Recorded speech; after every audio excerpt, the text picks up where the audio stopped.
Thank you very much, gentlemen, and an incredibly strong win indeed coming out of that game. Double lift with the only pick on to Vulcun. However, it did not go through. You guys How does it feel? advancing in that?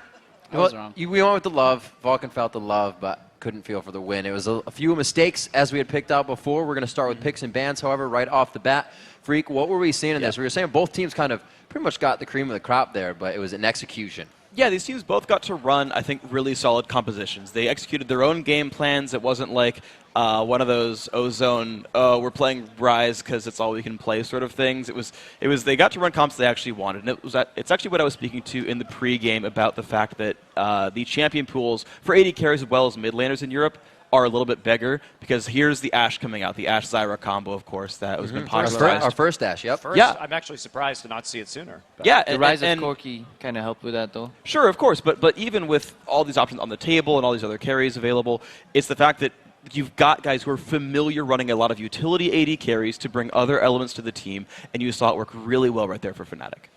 What I liked about the picks and bans was I actually really liked the team compositions coming out of both sides, because you had a really strong pick comp with the teleport Ahri, Ashe, Zyra, Lee, and Zac, able to really punish positional mistakes. But if we look at Vulcun, Caitlyn, Elise, Lissandra, Sona, Vladimir, with that Spirit of the Spectral Wraith Vlad, you have a really strong 4-1 split push because they've got a solid siege core. And once Vlad starts getting rolling, if Vlad starts getting rolling, he's so difficult to stop. And that Ghost Flash combo on Vlad with Spectral Wraith was, we originally saw Reaper playing it in Korea, Jin Air Falcons, and then that transitioned over into like a lot of Flames play on Blaze as well. So that's where this kind of strategy comes from. But it is really, really difficult because you always have to send 2 people to stop the Vlad. And with double summoners, and if he skills into utility with the CDR, or the summoner spell reduction, he can just get away every time. Yeah, and I really like both of these team comps, but I agree, Fnatic picked way better than Vulcun this game. If you think about Vulcan's comp, Vlad has to get going before he's able to have any game impact, whereas Zac is just always strong throughout the game. Basically, Vulcun has to play perfectly and not die, which is exactly what they did for their comp to work, because Vlad has to actually be able to put a lot of tower pressure in the side lanes before they can start having that 4-man siege. So obviously Vulcun just misplayed really badly bottom lane, and that snowballed the game.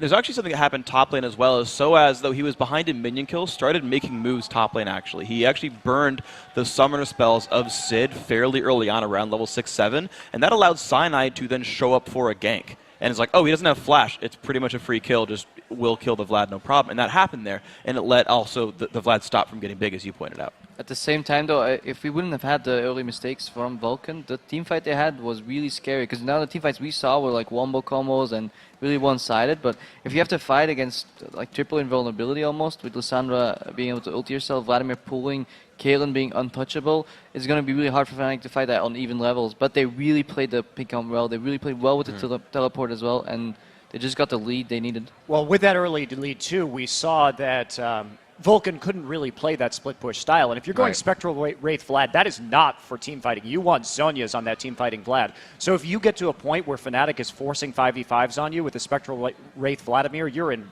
really big trouble. And talking about that early lead, we have a replay to show you. We'll get that up on your screen. Crepo's going to walk you through it. But before we start this off, Crepo, just kind of go through what your idea on this was and why we need to watch it again. Okay, so this is a really vital point in the game. When First Blood happens, if Vulcun gets it, they get ahead enough so they can really stall for the late game, get their composition rolling.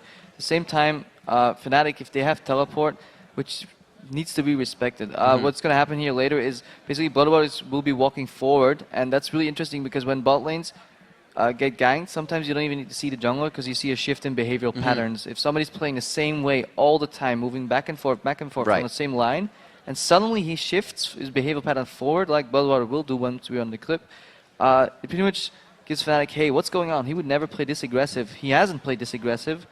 At least it's coming. So if we roll the clip right now, we can see what happens. Sona goes forward, tries to get the exhaust on Ashe, which is a really good idea. But there comes Smithy. He comes in, exhaust goes on Ashe. Really good roots for Zyra. Pops the ulti as well. Doesn't have ulti yet. Flashes from Pushu. This is money. Money barrier right there. Baits Bloodwater under the tower, and at the same time, we didn't even see it because that's how quick it went.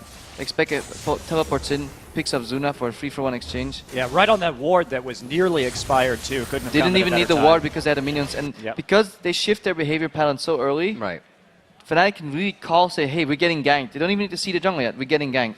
That means Peke has about 5 seconds to move away, teleport, and still be in time to pick all those kills All the up. time in the world. Yeah. And there was actually even a pink ward that Vulcun had put down in the brush right above the lizard camp to guarantee that that gank path did not have wards on it. They know he's coming in from darkness, and we still see the Sona come You up. should always make sure you let the jungler like reveal himself before you go. Unless the only other option is flash exhaust by Sona, guaranteeing that the Ashe is locked up.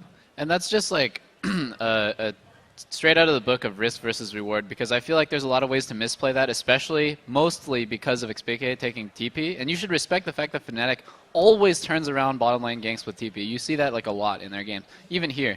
And all that Vulcun really had to do was wait for Vlad to get big. They didn't have to make any big plays. They didn't have to snowball their lanes to win the game. They just had to take it nice and slow and just make sure that Vlad was getting big. Well, quickly for that play in the bottom lane that we just watched from Crepo, as an AD carry, when is it the right move to move in? Because you're going to have to be able to catch up to your jungler. When is that, the 50-50 call to make it right or wrong? Well, I think it's best to coordinate it so that both of you are there at the same time. Like, if Sona had waited like 2 or 3 seconds, and then the second that they see Elise, then you start moving forward and you both sandwich them, when they're overextended, that's the best time. It was a big tell when Sona just started moving You have to forward. understand why she did it, though. Like, we don't want to really bash him. Because Right, basically, of course. the guy was moving back and forth on last hits, and every time, it's really scary as a support when you know like you have an exhaust to slow people down. Once people back and forth in the last hits, you think, okay, he's going to run. If he spots Elise now, we can never catch up. Basically, you have to wait for somebody to go for a last hit. That works with anything in lane. Trades, like baits, whatever. So whenever somebody's last hitting, they're occupied, they're busy, their auto attacks on cooldown rather, and then you can capitalize. All right, so where do we see Fnatic obviously going from here? A win over Vulcun that was quite strong. We saw it. No falters, especially the Wombo combos coming in. They used the composition extensively. Cyanide played really, really well this game. Cyanide, I believe he died 0 times. You're I correct. believe so. Yeah. Some Coming. savers with shield kicks, like turns around in middle. He flanked, turned around and pushed by Vulcun and just got a kill out of that and escaped. And just overall, anybody take this away. What's your overall thought on continuously picking new champions? Because we're definitely seeing a variety come out. We just saw the Ashe. We've seen different. We saw Nocturne in the first few days. It's the 4th day in here. People are still bringing out new things. How much does that affect the game? I think that's really important for teams to display so much breadth. Now, you could say, well, I want to hide our strategies. I want to hide the Ashe Zyra, hope no one watched the EU regional, and then bring it out in the quarters or something against a team who doesn't know you. Okay, you can do that, and maybe that's the right call.